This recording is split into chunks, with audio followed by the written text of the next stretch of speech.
अस्सलाम वालेकुम।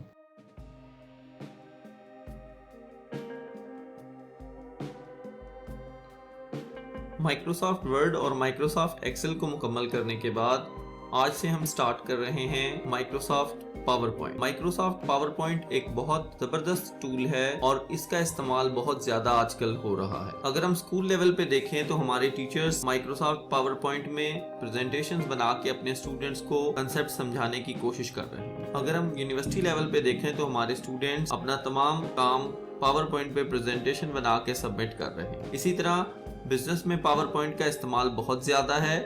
कोई भी कंपनी अपना बिजनेस आइडिया, अपना फाइनेंशियल आइडिया प्रेजेंट करने के लिए इस सॉफ्टवेयर को यूज़ कर रहा है। तो बतौर स्टूडेंट, बतौर टीचर, बतौर बिजनेसमैन आपको पावर पॉइंट का इल्म होना बहुत ज़रूरी है। तो आइए हम स्टार्ट करते हैं पावर पॉइंट को। जैसे कि आपको मालूम है कि जब हम माइक्रोसॉफ्ट ऑफिस इंस्टॉल करते हैं तो हमारे पास पावर पॉइंट खुद ब खुद इंस्टॉल हो जाता है। अगर आप यहाँ से चेक करेंगे तो माइक्रोसॉफ्ट ऑफिस में हमारे पास यहाँ पे माइक्रोसॉफ्ट पावर पॉइंट है। इस पे आप क्लिक करेंगे तो इसी तरह की प्रेजेंटेशन आपके सामने खुल जाएगी। माइक्रोसॉफ्ट पावर पॉइंट की फाइल को हम प्रेजेंटेशन कहते हैं। हमारे पास सबसे पहले होम टैब है। होम टैब में तकरीबन वही सारी चीज़ें हैं जो हम डिटेल में माइक्रोसॉफ्ट वर्ड और माइक्रोसॉफ्ट एक्सेल में पढ़ चुके हैं। मैं इस वीडियो के एंड पे माइक्रोसॉफ्ट ऑफिस की प्लेलिस्ट का लिंक शेयर कर दूंगा। आप वहाँ से उन चीज़ों को अगर आपने मिस कर दिया है तो आप डिटेल में उनको चेक कर सकेंगे। इसी तरह हमारे पास इंसर्ट टैब है। इंसर्ट टैब के ज़रिए हम किसी भी पावर पॉइंट में टेबल इंसर्ट कर सकते हैं, पिक्चर इंसर्ट कर सकते हैं, clip art, photo, shapes, graphs. इन तमाम के बारे में हमने डिटेल में बात की थी माइक्रोसॉफ्ट एक्सेल में। और text box, header, footer, word art के डेट एंड टाइम, ये तमाम चीज़ों के बारे में हमने माइक्रोसॉफ्ट वर्ड में इनके बारे में बात की थी। लिहाजा मैं दोबारा इन चीज़ों को रिपीट करके इस वीडियो को लंबा नहीं करना चाहता। यहाँ पे हमारे पास कुछ एक्स्ट्रा फीचर्स आ रहे हैं जिनमें है कि मूवी और साउंड। हम बड़ी आसानी से इसके ऊपर क्लिक करके अपनी पावर पॉइंट प्रेजेंटेशन में कहीं पे भी मूवी का कोई क्लिप ऐड कर सकते हैं। साउंड पे क्लिक करके हम रिकॉर्डिंग्स एंटर कर सकते हैं जो हमने बैकग्राउंड में चलानी होती है। इस पे चल के हम डिटेल में बात करेंगे। इंसर्ट के बाद अगला जो टैब है वो है डिज़ाइन। डिज़ाइन में हमें पावर पॉइंट ने पहले से थीम दे दिए हैं।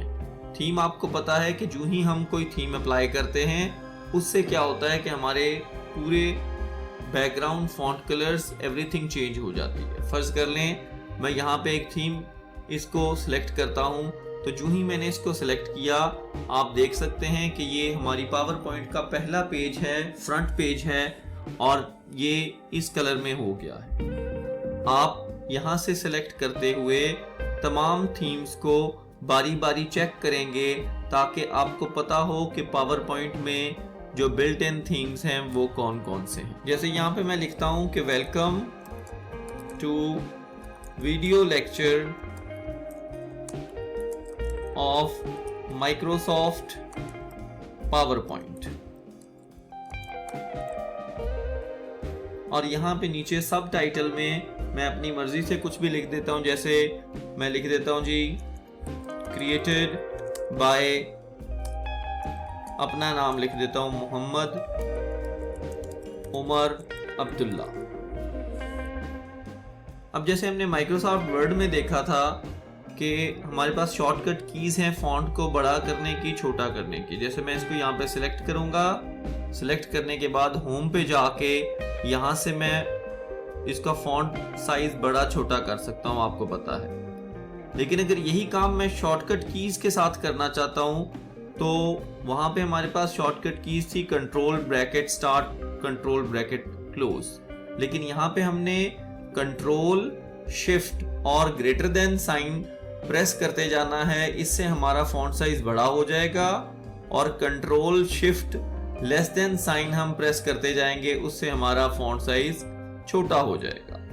ये दोनों शॉर्टकट कीज भी मैं स्क्रीन के ऊपर लिख देता हूं ताकि आपको जो है वो आसानी रहे, आपके साथ साथ नोट्स जो हैं वो बनते जाएं। तो हमें क्या पता चला जी, इंक्रीज फॉन्ट साइज हम करेंगे किसके साथ जी, control plus shift plus greater than sign, यानी ये करने के साथ हमारा फॉन्ट साइज बड़ा हो जाएगा। यहाँ से मैं क्या कर सकता हूँ, इस टेक्स्ट के बॉर्डर को ज्यादा कम कर सकता हूँ ताकि वो लाइंस एडजस्ट हो जाए। आखिर पे मैं जाके एंटर करता हूँ और मैं यहाँ पे लिख लेता हूँ जी डिक्रीज फॉन्ट साइज की। हमारे पास माइक्रोसॉफ्ट पावर पॉइंट में शॉर्टकट की है control plus shift plus less than sign. जैसे कि आपको मालूम है कि हम यहाँ पे प्लस से क्या मुराद लेते हैं, प्लस से मुराद ये है कि हमने कंट्रोल प्रेस करना है, शिफ्ट प्रेस करना है और साथ ही हमने ग्रेटर देन साइन या लेस देन साइन क्लिक कर देना। मैं दोबारा यहाँ से डिजाइन टूल में आऊंगा और डिजाइन टूल में आने के बाद यहाँ से मुख्तलिफ डिजाइन सेलेक्ट करके चेक करूंगा कि अगर मैं इन डिजाइन्स को क्लिक करता हूं तो हमारे पास कैसी जो है वो पावर पॉइंट की शक्ल नजर आएगी। अब आप देख सकते हैं कि बहुत सारे प्रेजेंटेशंस आ रही हैं। फर्ज कर लें हम इसी को क्लिक करते हैं और यहाँ पे हम देख रहे हैं कि ये जो हमारे पास फॉन्ट आ रहा है ये कैपिटल लेटर्स नहीं आ रहे। तो इसके लिए भी हमारे पास एक शॉर्टकट की है। हम क्या करते हैं, इसको सिलेक्ट करते हैं। आप बेशक कंट्रोल ए के साथ सारी टेक्स्ट को सिलेक्ट कर लेंगे। उसके बाद आप जब शिफ्ट F3 प्रेस करेंगे तो वो पहले लेटर को कैपिटल कर देगा, यानी सेंटेंस केस हो जाएगा। दोबारा आप अगर इसी की को शिफ्ट F3 को प्रेस करेंगे तो आपके पास सारे जितने भी अल्फाबेट्स हैं वो सारे कैपिटल हो जाएंगे। तो इस की को भी आपने याद रखना है। इस की को याद रखने के लिए भी मैं यहाँ पे लिख देता हूँ। चेंज केस के लिए अपर केस, लोअर केस या सेंटेंस केस में चेंज करना है तो हम क्या करेंगे, शिफ्ट प्लस F3। ये हमारे पास शॉर्टकट की होगी जिससे हम बड़ी आसानी के साथ फॉन्ट का केस चेंज कर सकेंगे। अपर केस, लोअर केस हम कर सकेंगे। मैं आगे प्रेस करते हुए आपको जो है वो मुख्तलिफ टेम्पलेट्स, थीम्स दिखा देता हूँ। आपने क्या करना है, इनमें से सबको बारी बारी चेक करना है ताकि आपको पता हो कि यहाँ पे कौन कौन से थीम्स मौजूद हैं और हम इनको कैसे इस्तेमाल करेंगे।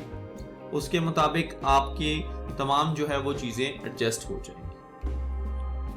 अगर आप यहाँ पे गौर से देखें तो थीम्स के साथ ही यहाँ पे हमारे पास कलर्स आ रहे हैं। हम जब इस पे क्लिक करेंगे तो हमारे पास बड़ी आसानी के साथ हम इनमें से जो कलर भी चाहते हैं अपनी प्रेजेंटेशन में उस तरह का कलर हम सिलेक्ट कर लेंगे। आपने ये ध्यान में रखना है कि हम जब कलर सिलेक्ट कर रहे होंगे हमने अपने प्रोजेक्टर का स्टाइल, अपनी LED, LCD का स्टाइल उसको जहन में रखते हुए चीज़ों को चेक करना है। जिस तरह हम यहाँ से कलर्स चेंज कर सकते हैं, इसी तरह हमारे पास यहाँ पे फॉन्ट्स का स्टाइल भी आ रहे हैं। हम अपनी मर्जी से यहाँ पे जो फॉन्ट आप समझते हैं कि बेहतर है उस फॉन्ट को आप सिलेक्ट कर लेंगे और आपको वहां से जाके फॉन्ट भी चेंज करने की जरूरत नहीं होगी। आप बड़ी आसानी से इस फॉन्ट को चेंज कर सकते हैं। अब हम आगे मूव करते हैं और अगर हम होम पे देखें तो हमारे पास एक एक्स्ट्रा बटन यहाँ पे मौजूद था जिसको हम कहते हैं न्यू स्लाइड। ये तो थी हमारी मेन स्लाइड जिस पे हम काम कर रहे थे। इसके बाद हमारे पास यहाँ पे है न्यू स्लाइड। जो ही हम इसके ऊपर क्लिक करते हैं तो हमारे पास एक नई स्लाइड ओपन हो जाती है।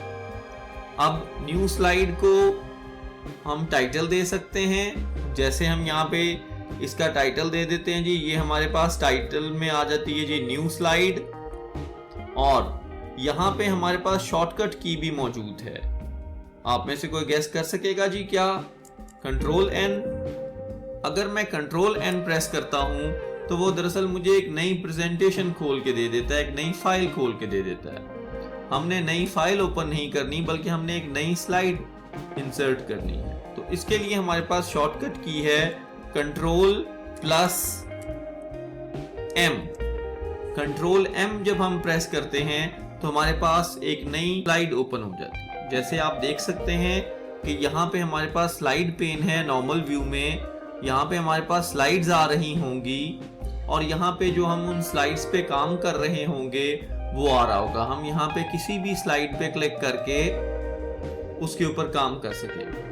हम एरो कीज के साथ भी स्लाइड्स के दरमियान मूव कर सकेंगे। हमें यहाँ पे पता चल गया जी कंट्रोल M हमारी शॉर्टकट की है, तो हम यहाँ पे कंट्रोल M दोबारा करते हैं तो उसने क्या किया, एक तीसरी जो है वो स्लाइड भी हमें बना के दे दी। अब यहाँ पे एक बात और भी गौर करने की है, और वो ये है कि फर्ज कर लें कि मैंने यहाँ पे कोई चीज ऐड करनी है। यहाँ पे आप क्लिक ऐड कर सकते हैं। जैसे मैं कहता हूँ कि यहाँ पे मैं एक वीडियो ऐड करना चाहता हूँ, ठीक है जी। तो बड़ा आसान सा तरीका है। वीडियो ऐड करने के लिए हम दोबारा इंसर्ट पे जाएंगे, यहाँ पे जाके मूवी पे क्लिक करेंगे, और जहां कहीं पे भी आपके पास मूवी पड़ी हुई है, फर्ज कर लें मैं यहाँ से देखता हूँ जी हमारे पास कहाँ पे कोई मूवी होगी। हम लेक्चर 3 में जाते हैं, यहाँ पे माइक्रोसॉफ्ट एक्सेल का एक छोटी सी मूवी हमारे पास पड़ी हुई है। हम इसको ओके कर देते हैं। जो ही हम ओके करते हैं, how do you want the movie two start the slide show, automatically या व्हेन क्लिक्ड, आप क्या चाहते हैं कि जो ही ये स्लाइड आए उसी वक्त चल जाए, या जब आप क्लिक करें तो तब? मैं कहता हूं जी जब मैं क्लिक करूं तो उस वक्त चले। आप यहां से इस मूवी को बड़ा कर सकते हैं, छोटा कर सकते हैं, जितना आप चाहते हैं उतना आप इसको ड्रैग करके बड़ी आसानी के साथ मूव भी कर सकते हैं जहां कहीं पे भी आप करना चाहें। आप देख सकते हैं कि जो ही मैंने यहाँ पे वीडियो ऐड की है, हमारे पास यहाँ पे ऊपर एक वीडियो टूल आ गए हैं जिसे हम मूवी टूल कहते हैं। यहाँ से हम प्रीव्यू देख सकते हैं कि वो जो आपका वीडियो है वो कैसा नजर आएगा। मैं आपको खुशामदीद कहता हूँ। आज के लेक्चर में इंशाल्लाह हम इफ स्टेट, इसको आप रोक सकते हैं। यहाँ पे वॉल्यूम उसका एडजस्ट कर सकते हैं कि आप कितना वॉल्यूम रखना चाहते हैं, लो, मीडियम, हाई, म्यूट। अगर आप म्यूट करके साथ खुद कुछ बोलना चाहते हैं तो आप उसको म्यूट कर सकते हैं। यहाँ से वही चीज पूछी जा रही है कि आपकी मूवी कब प्ले हो। When clicked automatically play across slides, आप इसमें से जो चीज चाहें वो सिलेक्ट कर सकते हैं। प्ले फुल स्क्रीन करना चाहते हैं, लूप अनटिल स्टॉप्ड, आप बार बार उसको देखना चाहते हैं। Rewind movie after playing, rewind करके दोबारा देखना चाहते हैं। इसी तरह हमारे पास यहाँ पे वो ऑप्शंस हैं जो हमने माइक्रोसॉफ्ट वर्ड में भी देखे हुए थे। ये है bring to front, send to back. इसमें हम क्या कर सकते हैं कि पीछे कोई बैकग्राउंड लगा सकते हैं, उससे मूवी को आगे ला सकते हैं, उस मूवी को पीछे लेके जा सकते हैं। ये सारी चीज़ें हमने माइक्रोसॉफ्ट वर्ड में चेक की हुई थी। यहाँ से आप मूवी की हाइट और विड्थ सिलेक्ट कर सकते हैं। यूं ही मैं यहाँ से चेंज करता हूँ, आप देख सकते हैं कि हमारे पास मूवी की हाइट और विड्थ जो है वो चेंज हो रही है। इसके साथ ही हम देखते हैं कि हम जो हमारे पास यहाँ पे स्लाइड्स हैं उन पे हम कौन कौन से ऑप्शंस अप्लाई कर सकते हैं। राइट क्लिक आप करेंगे तो उसी तरह हमारे पास कट, कॉपी, पेस्ट है। न्यू स्लाइड के जरिए क्या होगा, एक नई स्लाइड आ जाएगी। हमने ऑलरेडी देख चुके हैं कि शॉर्टकट की है कंट्रोल M। इसी तरह अगर आप किसी स्लाइड को डिलीट करना चाहते हैं तो यहाँ से आप डिलीट कर सकते हैं किसी भी स्लाइड को। अब यहाँ पे आप याद रखिए कि डिलीट करने के लिए भी हम क्या कर सकते हैं, उस स्लाइड को सिलेक्ट करके डेल का बटन प्रेस करेंगे तब भी डिलीट हो जाएगा। इसी तरह हमने अगर डुप्लीकेट करनी हो कोई स्लाइड, जैसे हमने इसके ऊपर काम किया और डुप्लीकेट किया, तो मैं यहाँ पे डुप्लीकेट स्लाइड करता हूँ तो उस तरह की मेरे पास स्लाइड नंबर 2 और स्लाइड नंबर 3 दोनों एक जैसी स्लाइड्स बन गई। डुप्लीकेट स्लाइड के लिए भी शॉर्टकट की मौजूद है और वो भी हम यहाँ पे मेंशन कर लेते हैं कि डुप्लीकेट स्लाइड के लिए हमारे पास शॉर्टकट की है Ctrl+D। मैं यहाँ पे अप्लाई भी करता हूँ, उस स्लाइड को मैं सिलेक्ट करूँगा जिसको मैं डुप्लीकेट बनाना चाहता हूँ, तो मैं यहाँ पे Ctrl+D करता हूँ तो हमारे पास वो स्लाइड डुप्लीकेट हो गई है। इसी तरह अगर ये हमारे पास पहली स्लाइड थी, इसको मैं यहाँ पे Ctrl+D करूँगा तो उसकी एक डुप्लीकेट तैयार होगी है। तो हम बड़ी आसानी के साथ किसी भी स्लाइड की डुप्लीकेट भी कर सकते हैं, उसको डिलीट भी कर सकते हैं, साथ हम उस पर मुख्तलिफ ऑप्शंस अप्लाई कर सकते हैं, कट, कॉपी, पेस्ट वगैरह। जहाँ पे हम उसको अपनी जगह पे लाना चाहते हैं वहाँ पे हम ला सकते हैं। आप सबको पता है कि माइक्रोसॉफ्ट ऑफिस में जहाँ कहीं पे भी हम मौजूद हैं, Ctrl+Z के साथ हम क्या कर सकते हैं कि वो जो आखिरी काम हमने किया हुआ था उसको अनडू कर सकते हैं, और Ctrl+Y के साथ हम उसको रीडू कर सकते हैं। यहाँ पे मैंने दोबारा इन स्लाइड्स को एंटर किया है सिर्फ इसलिए आपको कि अगली हम कुछ कंसेप्ट समझाने के लिए मैंने इनको दोबारा इंसर्ट किया। अगला जो कंसेप्ट है वो है एनिमेशंस। माइक्रोसॉफ्ट पावर पॉइंट में हमारे पास बहुत सारी एनिमेशंस होती हैं जिनको हम अप्लाई करके अपनी प्रेजेंटेशन को खूबसूरत और अट्रैक्टिव कर सकते हैं। इन एनिमेशंस के जरिए हम अपने पार्टिसिपेंट्स का फोकस भी बरकरार रख सकते हैं, उनकी अटेंशन भी गेन कर सकते हैं। जैसे यहाँ पे देखिए कि ये हमारे पास पहले ही है, तो यहाँ पे नन है। आप यूं ही उसके ऊपर रखते हैं क्लिक, तो वो आपको उसका प्रीव्यू बता देगा कि किस तरह आएगा। अब जरा देखिए यहाँ पे हमारे पास जो ऑप्शंस हैं, मैं समझता हूँ कि ये बड़ी तेजी के साथ हो रहा है। तो यहाँ पे हमारे पास ऑप्शन है स्लो। जब मैं स्लो कर दूंगा और फिर दोबारा जाके उसके ऊपर क्लिक करूंगा तो बड़ी स्लो तरीके से होगा। यहाँ से हम इसको मीडियम भी कर सकते हैं और फास्ट भी कर सकते हैं। ट्रांजिशन के दौरान अगर आप चाहते हैं कि कोई साउंड हो, आप साउंड भी कर सकते हैं। जैसे देखें, इन कैमरा इन तमाम साउंड्स को आपने बारी बारी चेक करना है। फर्ज कर लें आप चाहते हैं कि हर एक पे तालियां बजें, क्लिक हो, जिस तरह का आप चाहते हैं उस तरह का आप जो है वो अप्लाई कर सकते हैं। ठीक है जी, फर्ज कर लें मैं यहाँ पे ये कायम को अप्लाई करता हूँ। अब आप ये भी देखें कि जो मैंने माउस क्लिक पे किया हुआ है, मैं अगर चाहूँ तो उसको ऑटोमेटिकली भी कर सकता हूँ और यहाँ पे मैं टाइमर सेट कर सकता हूँ कि हर 10 सेकंड के बाद अपने आप जो है वो चेंज होती जाए, स्लाइड खुद ब खुद चेंज हो जाए। या आप अपनी मर्जी से 10 सेकंड 15 सेकंड जिसको आप सिलेक्ट करना चाहें या आप ऑन माउस करना चाहें तो आप कर सकते हैं। अब यहाँ पे जब मैं अप्लाई टू ऑल कर दूंगा तो फिर क्या होगा, जो ही मैंने ये अप्लाई टू ऑल किया तो अगर मैं देखूं तो ये सब चीजों के ऊपर ये अप्लाई हो गया होगा। यहाँ पे हम प्रीव्यू कर सकते हैं और याद रखिए कि प्रीव्यू के लिए भी हम जो ही इसके ऊपर क्लिक करेंगे वो हमें प्रीव्यू दिखा देगा। यहाँ से हम उसको प्रीव्यू कर सकते हैं। अब यहाँ पे नेक्स्ट जो हमारे पास ऑप्शन है वो है स्लाइड शो की। स्लाइड शो, जैसे आपको पता है कि ये जो कुछ भी हम बना रहे हैं, जब तक कि ये फुल स्क्रीन में हमें नजर ना आए, स्लाइड शो में नजर ना आए, उस वक्त तक फायदा नहीं है। तो यहाँ पे मैं करता हूँ जी, सबसे पहले है फ्रॉम बिगिनिंग। उसकी शॉर्टकट की भी सामने आ रही है और वो है F5। जो ही मैं F5 प्रेस करूंगा या मैं इसके ऊपर क्लिक करूंगा तो प्रेजेंटेशन स्टार्ट हो जाएगी। चूंकि हमने क्लिक पे लगाया हुआ था, हम क्लिक करते जाएंगे, वो साउंड जो है वो चलता जाएगा। आप जहां कहीं पे भी इसको रोकना चाहें आप रोक सकते हैं। रोकने के बाद अगर आप स्लाइड शो में ये चाहते हैं कि फ्रॉम करंट, यानी जहां पे आप मौजूद हैं वहां से स्लाइड शो चले, तो आप शिफ्ट F5 भी प्रेस कर सकते हैं। या आप क्या करेंगे कि उस पे क्लिक कर देंगे तो वहां से वो आपके पास चलना शुरू हो जाएगा। जहां कहीं पे भी आप एग्जिट करना चाहते हैं वहां पे आप एस्केप का बटन दबाएंगे तो ये एस्केप हो जाएगा। हमें ये पता चल गया कि हम फ्रॉम करंट स्लाइड कर सकते हैं, कस्टम स्लाइड शो कर सकते हैं कि जहां से आप उसको प्ले करना चाहते हैं। इसी तरह सेटअप कर सकते हैं, उसकी सेटिंग्स वगैरह को चेंज कर सकते हैं। जो कुछ आप यहाँ पे चाहते हैं जी आपके पास चीज़ें चेंज हों वो आप कर सकते हैं। इसी तरह यहाँ पे आ रहा है जी रेजोल्यूशन।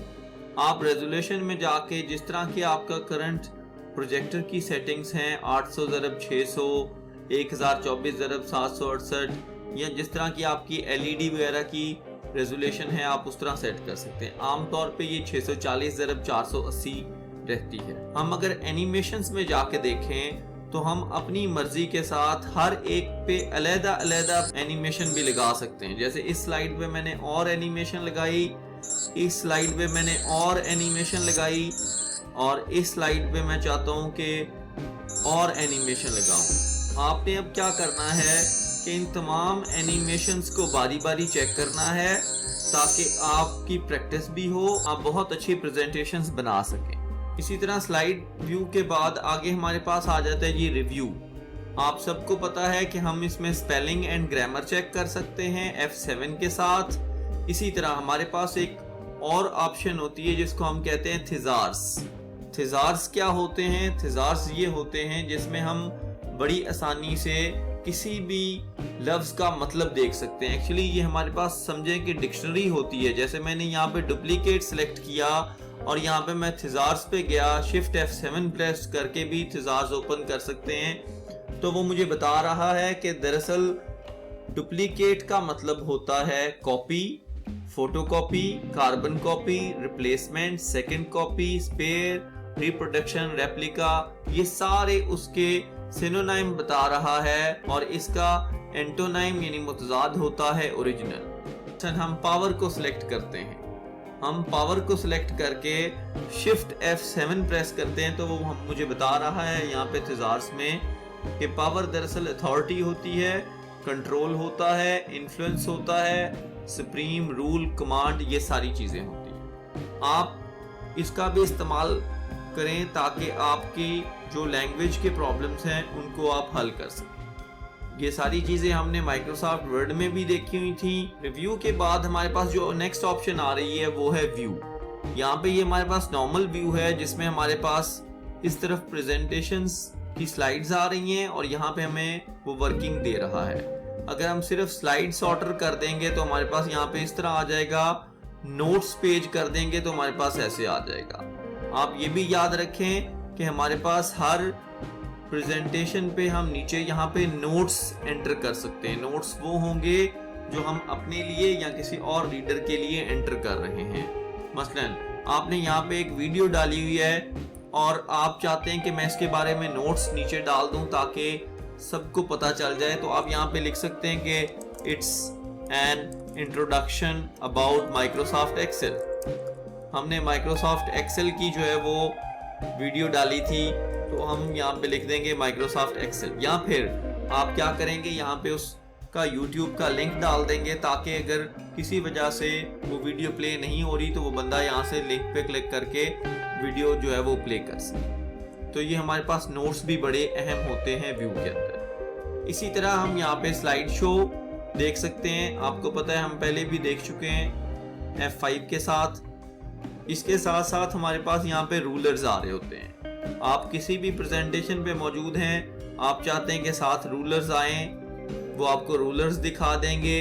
ग्रिड लाइंस अगर आप चाहते हैं तो वो आपको दिखा देंगे। आप अगर गौर से देखें तो यहाँ पे हमारे पास ये ग्रिड लाइंस आ गई हैं जिसमें हम अपनी चीज़ों को अलाइन कर सकते हैं, उसके फॉर्मेट बेहतर कर सकते हैं। ये वो सारी चीज़ें होंगी जो प्रिंटिंग में नहीं आएंगी। इसी तरह हम यहाँ पे जूम कर सकते हैं अपनी मर्जी के साथ जितने % हम जूम करना चाहते हैं। आपको पता है ये जूम यहाँ पे भी मौजूद है। जूम इन और जूम आउट बड़ी आसानी के साथ कर सकते हैं। इसी तरह ये हमारे पास कलर है। अगर मैं इसको ग्रे स्टाइल कर दूंगा तो ये इस तरह हो जाएगा। इसी तरह बैक टू कलर व्यू करूंगा तो इस तरह हो जाएगा। अगर मैं प्योर ब्लैक एंड व्हाइट करना चाहता हूं तो मैं उस वक्त इसको इस तरह कर सकता हूं। ब्लैक एंड व्हाइट हम क्यों करते हैं, ताकि अगर हमने प्रिंट लेना हो इस तमाम प्रेजेंटेशन का तो हम आसानी के साथ उसको प्रिंट ले सकें। इसी तरह हमारे पास यहाँ पे न्यू विंडो है। आप सबको पता है कि मैं न्यू विंडो जब करूँगा तो हमारे पास एक नई विंडो ओपन हो जाएगी। अब आप देख सकते हैं यहाँ पे एक ये विंडो है, एक ये विंडो है। हमारे पास दो विंडोज ओपन हो गई। इसी तरह मैं अरेंज ऑल करता हूँ तो ये दोनों विंडोज को अरेंज कर देगा।